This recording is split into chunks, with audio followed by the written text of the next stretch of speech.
அனைவருக்கும் வணக்கம். ஹோமம் செய்த பலனை கொடுக்கக்கூடிய விளக்கு தான் இந்த விளக்கு.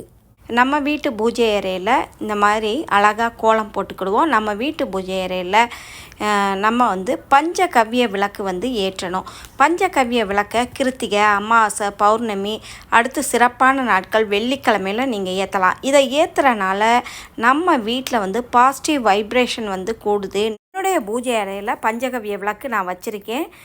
நல்ல நாட்களில் வெள்ளிக்கிழமையில் ஏற்றுவேன். பஞ்சகவ்ய விளக்கில் நெய் ஊற்றி திரி போட்டு நீங்கள் தீபம் ஏற்றுங்க.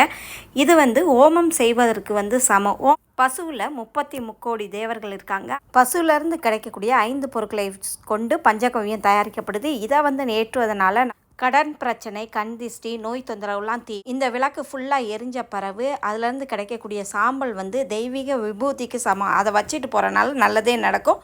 வீடியோ பிடிச்சிருந்தால் லைக் கொடுத்துட்டு சப்ஸ்கிரைப் பண்ணிக்கோங்க. நன்றி, வணக்கம்.